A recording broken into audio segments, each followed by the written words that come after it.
So this all started back in November of last year when news broke of the Mohammed bin Salman Charity Foundation investing 813 rials, 223 million, in Japanese gaming company SNK. This gives the organization a 33.3% stake in the company, valuing at $669 million, with an agreement that they would purchase an additional 17.7% more stake into the company in the future, granting 51% ownership.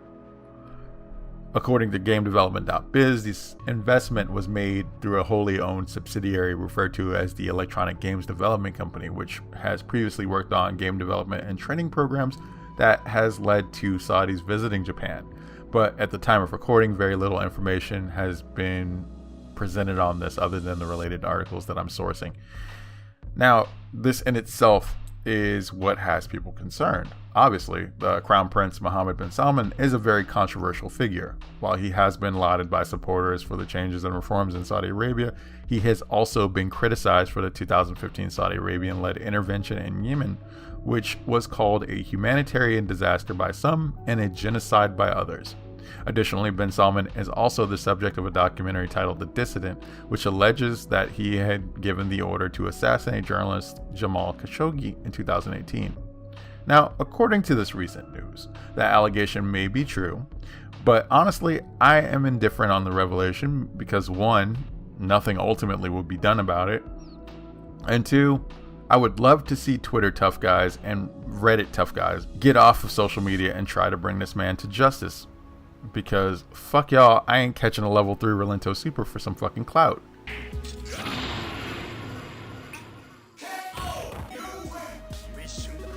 Now, in February of this year, the organization has acquired a 14.9 million shares in Activision Blizzard, 7.4 million shares in Electronic Arts, and 3.9 million shares in Take-Two Interactive Software, which was originally rumored to be a Tencent acquisition, according to the R Gaming Leaks and Rumors subreddit. This was all by the end of December of last year.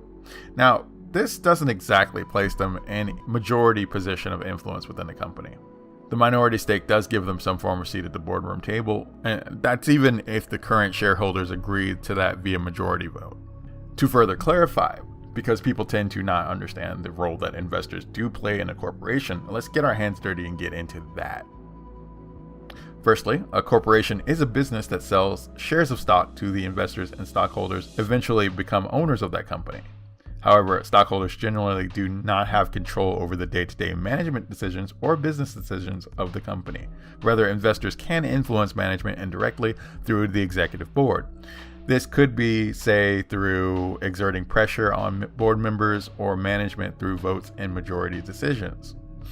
If stockholders tend to find themselves in the belief that the managers aren't acting on the best interests of the corporation, then these stockholders can take legal action by suing to protect the corporation and keeping management from making bad decisions that may harm the business. See CD Projekt Red for more details.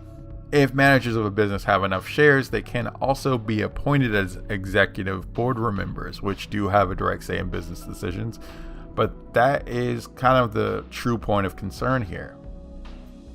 So I'm telling you this because people on Twitter tend to see a headline and immediately assume that this is a gloom and doom scenario, and sometimes those assumptions are justified. But in this particular scenario, this type of thinking wound up splitting a community in 2 distinct camps. One camp looked at the news of SNK shares acquisition and thought, well, that sucks, but I have been a fan of SNK games for decades, and I still want to enjoy their content. Which is perfectly fair. You're well within your right to do so. The second camp looked at the news of SNK's shares acquisition and immediately shut down and stated that we should completely boycott SNK. And if you don't side with us and you do purchase the game, then you are complicit in Prince Mohammed's and Saudi Arabia's actions. As a consumer, you are well within your right to either support or boycott SNK. As it stands, it is not, or nor has it ever been, my job to tell you what you can and can't do with your own wallet. The power that you wield yourselves has always been in your pockets and purses, and it is encouraged that you flex that power often and respectively.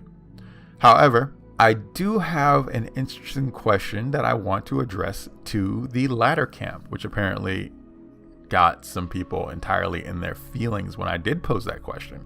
Had I decided to not research the situation or just succumb to my emotions, something that completely goes against my character, then I guess it would be easy for me to get swept up in the second camp mentality. But my question is this: how far should we take this boycott of SNK? And of course, if you boycott SNK, you're going to have to boycott more companies for this. How far are you willing to take this? What is the logical conclusion of this boycott?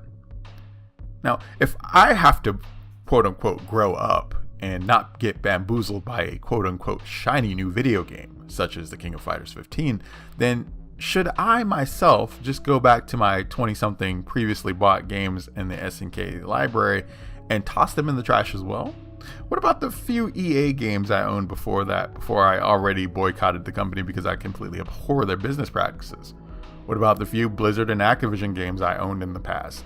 I guess we have to stop supporting other companies that Saudi Arabia currently have or have had stake or partnerships in. Can't go on a Carnival cruise because they had stock in that. Facebook? Well, I did give up Facebook, so I guess that's fair. WWE? Can't watch wrestling anymore. Can't get an Uber. Can't do anything concerning SoftBank. Now, why stop there? If you look deep enough, you can find that any company has some sort of tie to some atrocity out there. Nike has women and children working in sweatshops with poor conditions for pennies, as does various clothing companies and designers. Companies are bending over backwards to please China, who additionally manufacture various products, including parts for Gunpla. And we all know the types of communist genocidal shit they can get into. Sorry, enthusiasts, I guess you're going to have to get rid of your stuff. Bayer Pharmaceuticals and Operation Paperclip had World War II era Germans defecting to supply us with everything from engine and rocket technology to insulin and aspirin.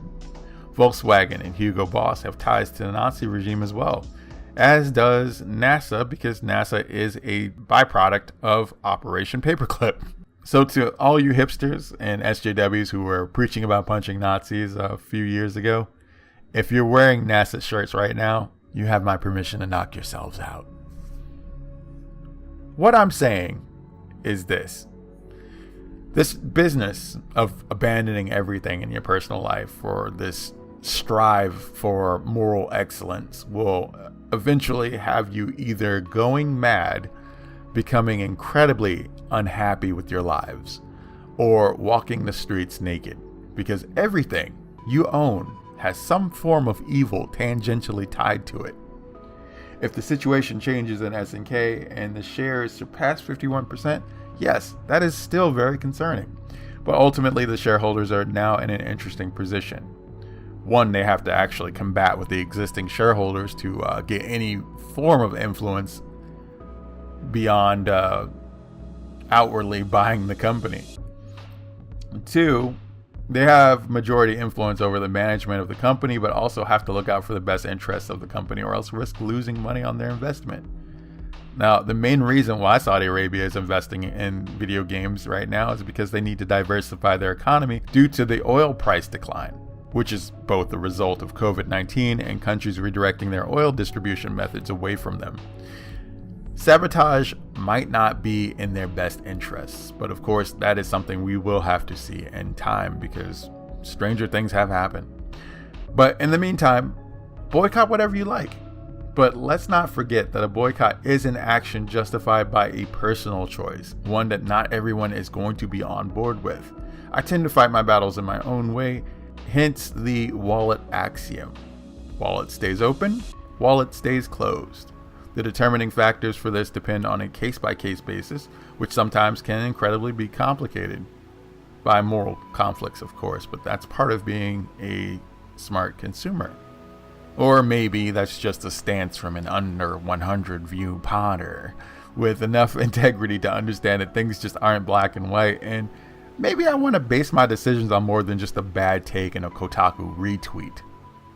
Thank you, and I will see you next boss fight.